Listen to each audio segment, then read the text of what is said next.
A new transfer student excitedly makes his way into the prestigious Rosewood Academy and introduces himself to 4 people who tell him they're Kasim, Clay, Jessica, and Claire, and propose to become friends with him, which he happily accepts when they see a girl striding towards them. Claire says that she's Ernest Flaming, the top student of the academy, who starts lecturing them over how they should not disgrace themselves by making such a commotion in the main hallway. Blade happily introduces himself and tells her that he's supposed to go meet the principal, so she begrudgingly agrees to take him but is shocked to see the king sitting on the principal's chair. Quickly taking a bow, she instructs Blade to do the same, but he declines. The king tells her that he's going to be the new principal of the academy, and after she leaves, walks towards Blade, saying that he wants him to regain his powers as a hero. But Blade refuses by saying that the Demon King is already gone. The king explains that he wants the great hero to rise, and since Blade is the great hero, he must become powerful. Blade later visits Ernest in the advanced class and tells her that he was instructed to come here. Once present, he starts introducing himself to everyone before Ernest requests the teacher to stage an official test for him. But Blade easily destroys the armor, along with literally blowing all his classmates away. The next day, Ernest wins 2 straight duels and slowly wears herself out, but proceeds to challenge Blade before suddenly falling unconscious. That night, Blade infiltrates an information center and finds information on Ernest's sword, Asmodeus, and confronts her about it the next day. He understands that it tries to take over her mind whenever she lets her guard down, and tells her to fight it for ownership without worrying about the consequences, because he'll be there to defeat it if things get out of hand. So they meet at the academy's battlegrounds that night. Ernest calls for it and begins the fight to force it into a pact. Because Blade has her back, she goes all out. The battle takes a long time, and when it ends, dawn has broken, but she ultimately wins, and this freedom from constantly being on guard brings about a positive change in her. Blade takes Ernest's advice and heads over to his new friend, Sophie, where he notices that she only fights in hand-to-hand combat. She tells him that it's because that's the only thing she was ever taught, so he proposes to teach her other styles of fighting, and she agrees. Later, he's having a cup of tea with the principal, who asks him if he's made any recent friends. He tells him that there are more than one, but he's been hanging out with Sophie recently, and the principal responds by saying that he had guessed that Blade might find her interesting, considering that she had originally been built as the artificial substitute of him. Blade is shocked to hear that, but the principal goes on and tells him that they took a vessel and tried to artificially manifest the great hero's abilities in them. Moreover, they also tried to duplicate the original human to make adjustments and changes in their powers. And Sophie's actual name is Sophisha Femto, the 12th iteration of the human named Sophisha, but he completely put an end to the organization. Blade takes off to meet Sophie after hearing that, but stops and starts thinking about what he can do to help her, and sets off at once, barging into the girls' bathroom, where he asks a stark naked Sophie out on a date, to which she agrees. Ernest, who had gotten suspicious of him suddenly asking her about dates, starts following him with Claire and Jessica. Blade, who's gotten their entire schedule for the day planned out, takes Sophie's hand, and they begin their date, going to a bunch of different places while always being discreetly followed by Ernest and her friends. In the evening, they sit down near a supposed magical fountain, and Sophie asks him why he's doing so much for her, to which he replies that it's because they're friends. Being touched by this, she says that since he believes her to be his friend, and because friends don't keep secrets from one another, she tells him about being an artificial clone and reveals her powers that are telekinesis, gravity manipulation, and time control. Seeing her honesty, Blade steels himself and tells her that he is the great hero, and expresses that he didn't ask for his powers, he simply got them, and it was because of those powers that he had to don the mantle of the great hero. Thus, both of them took each other's mysteries and kept them hidden, as it was a mutual secret that they both shared.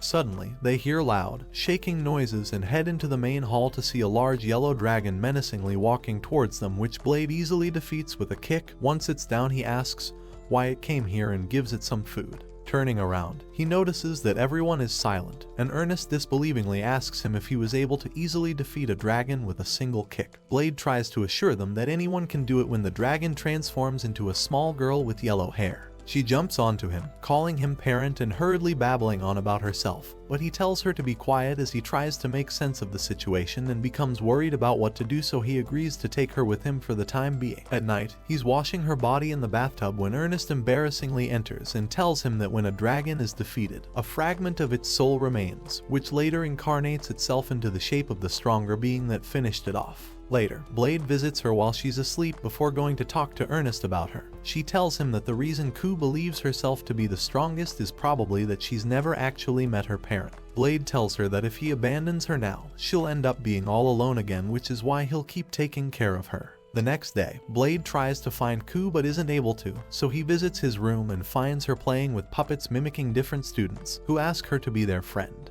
Ernest worriedly takes Blade outside, and he tells her about it, so she tells him that he can't do everything by himself, which is why he should turn to others for support, turn to her just like she did to him. He agrees, and they visit the students the next day and ask them to beat Ku in a fight. At first they refuse, but after seeing all of Blade's class kneel alongside him to request them to fight her, they accept and later begin the battle with Ku transforming into her dragon form. The battle begins, and Ku seems to have the upper, but the humans band together and keep strategizing and steadily dealing damage by targeting her blind spots. The principal tells Blade that even if they're able to steadily hit her, it won't be enough to pierce her draconic scales, but he doesn't worry and believes in his classmates. As Ku defeats an entire group, Sophie rushes out and heavily attacks her before Ernest uses her sword to deal great damage. Once they've done that, Ku starts to fly up to gain the higher ground, but Sophie jumps high and punches her while using gravity manipulation before Ernest calls forth Asmodeus one more time with all the other people charging their powers into her and defeats Ku.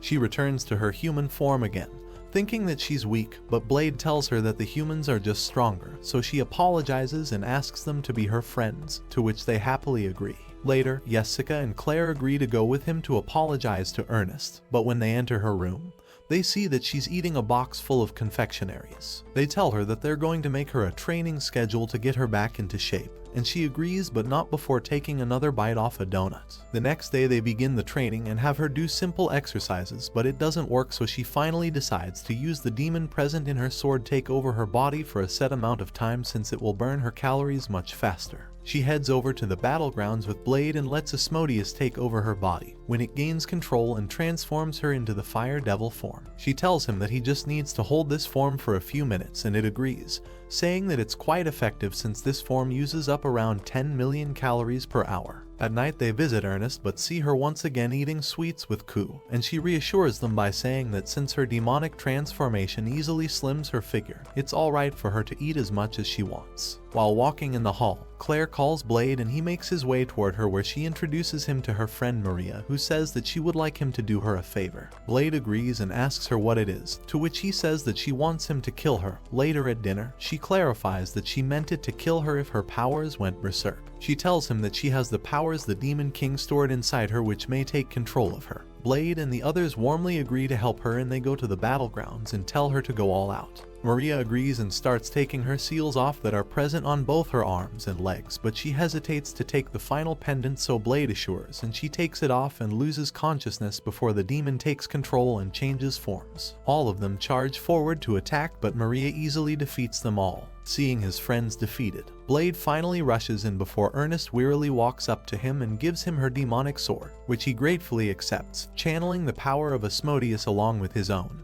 He defeats Maria with a single blow and falls unconscious. He wakes up in the infirmary and goes to see Maria, who he finds still has not returned. He asks the Demon King her name, and she tells him that it's the Mao. They visit the principal, and he tells them that Maria's mother was a human named Emilia and her father was the Demon King, which is why she has two personalities inside her. He tells them that the reason for Maria's orphanage is that the Demon King had to leave Emilia to go fight his final battle against the great hero in which he passed away shortly after which his wife also died. The next day, Maria's friend Eliza tells them that her seal is actually a recording device which, if opened, could result in Mao's soul perishing. But she agrees and plays the message, which shows the Demon King addressing his wife, saying that he is setting out for a battle from which he may not return, and tells her of the name he has thought for their unborn child, Maria. After the message ends, Mao offers Maria the ownership of their soul and leaves her body. But later, Mao fights a friendly battle against Blade on the grounds, which Eliza explains means that both want to coexist with each other as sisters. Blade, Sophie, and Ernest are walking down the road when they see a huge cart stuck in the entranceway to a gate. Ernest asks whoever is holding the cart to take it somewhere else when she sees that the owner of it is a female centaur. She turns around and notices them all when Blade identifies her as Dione. She starts when she suddenly sees him and is about to call him the great hero in front of the others, but he quickly stops and tells her that his identity is a secret. Ernest asks if they know each other, and she tells him that they've been acquaintances for a long time. Blade quickly changes the topic, and they start to help her get the cargo to the king, who happily thanks Dione and appoints her as the new instructor at Rosewood Academy, much to Blade's displeasure. When the students arrive, Dione sets up numerable, gigantic blocks of god iron, which is supposed to be an indestructible compound, and slashes through all of them so fast that they start melting. Sophie inquires Blade about it, and he tells her that it's normally indestructible, but Dione is different. Later, while he's giving Ku a bath, he hears Claire and Jessica asking Dione how she knows Blade, and Maria joins in as well. He enters their room and tries to prevent her from giving them details, but Mao comes over and stops him. The next day, while Ernest and Blade are buying things from the market, they see a simurgh, a gigantic and powerful bird, attack a cart near them and fly off again with another one of its kind. They inquired the principal about it, and he told them that a simurgh's egg needs to be present 10 feet above the ground and should be getting proper sunshine at dusk to hatch. But the two simurghs were young and didn't do that, so he took the eggs from them and assigns Blade and Ernest to make sure it hatches the next day. They take the help of their friends and devise a plan to keep the two simurghs busy the next day by deviating their attention from the egg's location until they raise it to the highest tower of the castle and make it hatch. They spend the entire day keeping the simurghs out of their way, which results in a few injuries as well. But when it's time to raise the egg, the elevator stops halfway, and the simurgh spots it from a distance and starts making its way towards it. The others tell Blade to get the egg while they stop the bird, but he hesitates, remembering his time as the great hero. They assure him to have faith in them, and he pushes the egg up to the building with Dione's help. As the egg starts to crack, Sophie stops the time, and Blade fires an attack at the simurgh, which gives it enough time to hatch into two twins. Ernest and Blade later happily ride the young birds, and he happily proclaims that he's managed to make even more friends. Blade effortlessly defeats everyone and faces off against Sophie, who doubts her ability to challenge Blade, so he says there's only one way to find out. Using her ability to stop time, she lands 3 fatal blows on Blade, but he reveals his adamantine body technique, surviving the attacks, and swiftly stabs her. After leaving the virtual reality, the king explains the scenario, attributing it to a lost magical art called science. The training scene transitions to Candyland, where Ernest, motivated by her humiliation, targets Blade. Meanwhile, Clay and Cassim fight a tag match against Claire and Jessica and unexpectedly drop their guard, leading to a strategic victory for the girls. Clay and Cassim, sitting away during the lunch break, are told by the girls to join them, but their humiliation prevents them from doing so as Blade updates Ernest on how they lost, further worsening the boys' embarrassment. He shows them a flyer for a bathing facility to Dione, leading the group to Rosewood Thermy for mixed bathing. There, Blade is surprised to see Maria instead of Mal, as she explains that Mal would have gone for a swimsuit, hearing which Jessica teases that the boys aren't 5-year-olds before Ernest, shyly wrapped in a towel, clashes with the completely nude king, who says that thermies are made to be entered without clothes, after which Jessica encourages Ernest to take her towel off. Siren intervenes, knocking out his majesty for creating a disturbance as Claire and Jessica approach the boys, attempting to sympathize but unintentionally increasing the boys' humiliation. Blade attempts to boost morale with a pep talk, acknowledging it's okay to lose, but Clay expresses his reluctance to lose to Jessica due to his feelings for her before Ku bursts in, advising the boys to become stronger by training under Blade. In a girls' night celebration, Ku overhears and recommends harder training, claiming boys are attracted to strong females, after which the girls contemplate skipping practice to let the boys become stronger, considering various ideas like purposely letting the boys win.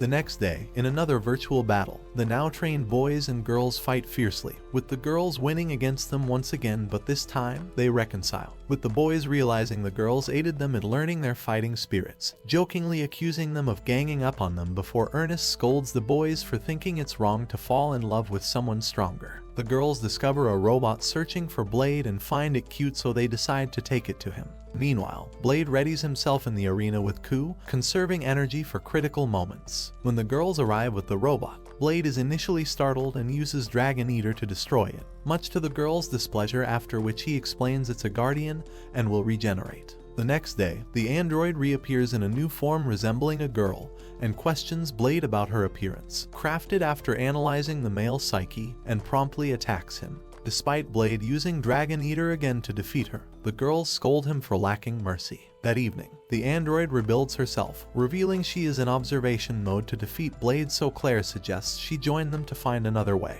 In a strategy meeting, they discuss why the android wants to defeat Blade, so she claims he intruded on her intimate space and violated her chassis, but Blade defends himself, stating he trespassed in an area she guarded and had the king's permission.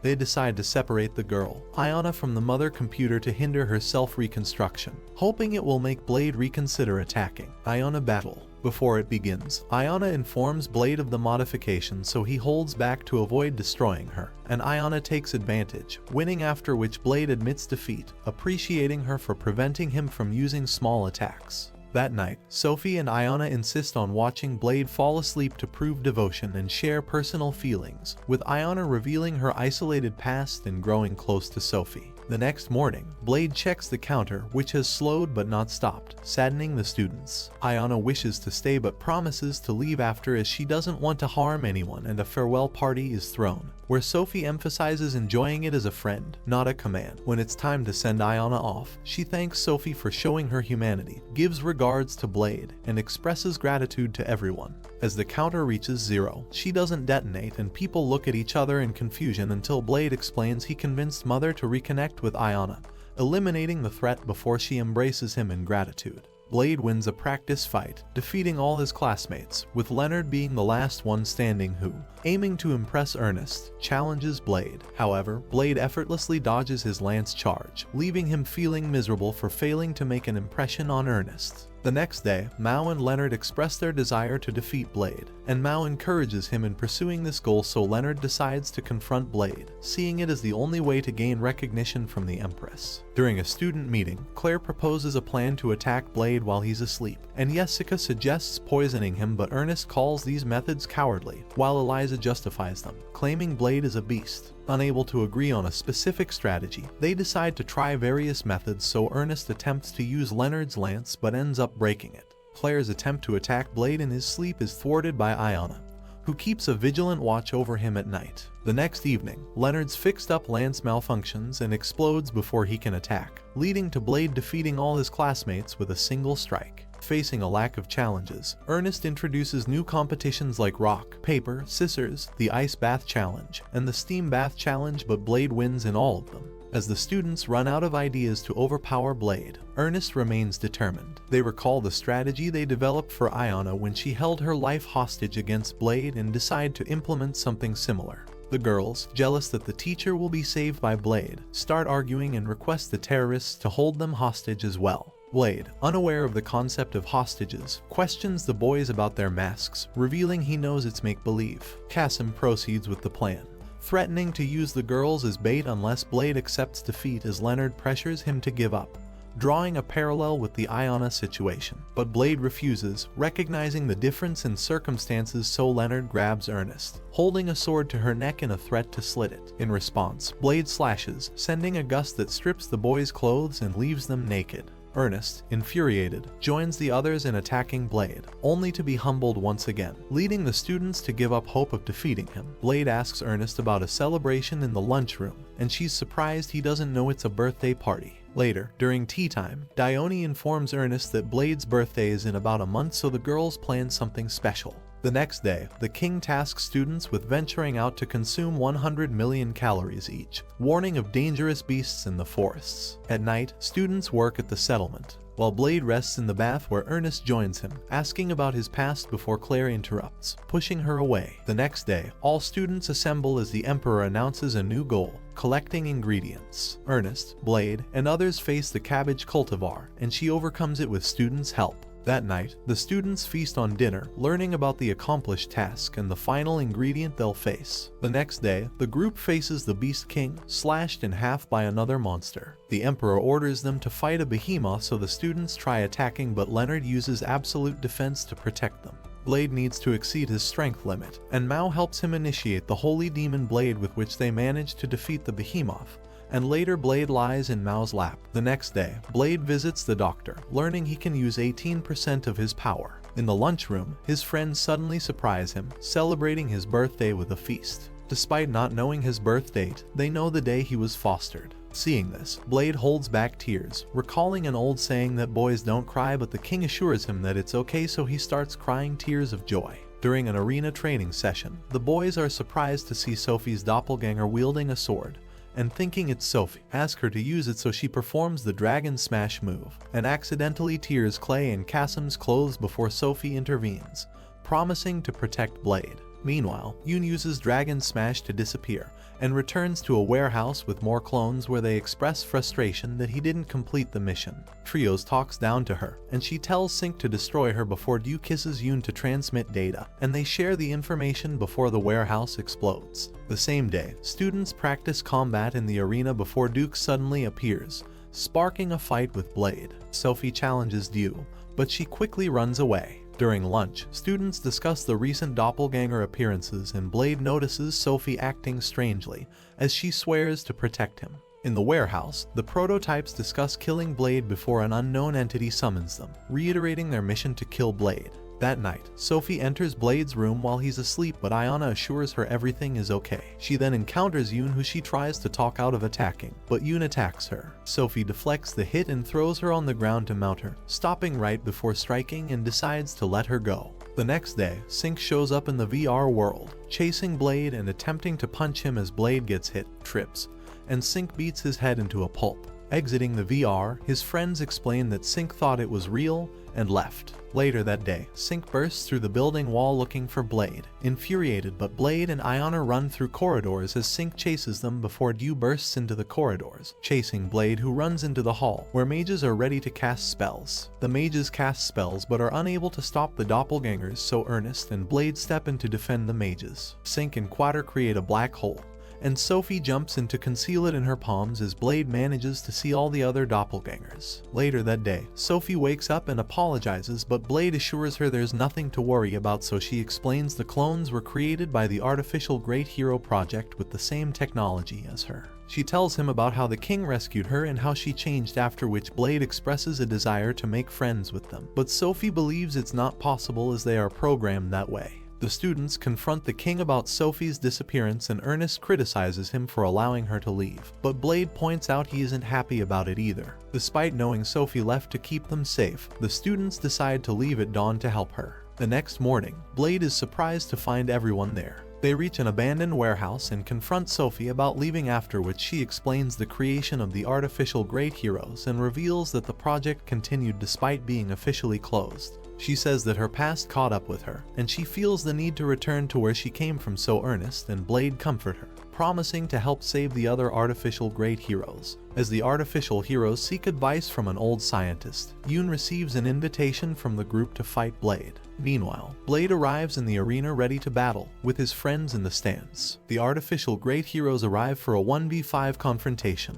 gaining the upper hand, while Ernest, wanting to help Blade, is restrained by Sophie. The artificial great heroes use their special powers to attack Blade, but his friends toss him capsules to insert into his sword, enabling him to counter their attacks. The artificial heroes fall after using their abilities, with the third hero shattering Blade's sword before falling. Blade becomes vulnerable to the remaining heroes, but Sophie steps in to save him, allowing him to counter the remaining two. As the sun rises, the last hero collapses, revealing her limited days to be 14, and Blade searches for a way to save them. But the creator is discovered to be long dead, and Eliza apologizes, admitting her science can't revive them in the limited time. Sophie asks Blade to gather all her sisters, saying there's one way to keep them alive, so the last hero uses her artificial hero ability for Blade to take control and transfer their consciousness to Sophie. The next day, Blade wakes up in the hospital, with Yoon visiting him through Sophie. She vows to defeat him after he recovers, switching back to Sophie and thanking him for his sacrifice. Later, a dragon is fighting the students in the arena, who are unable to take it down, but Blade swoops in and easily defeats it with a blow before gobbling up tonkatsu curry as the others rush at him in exasperation.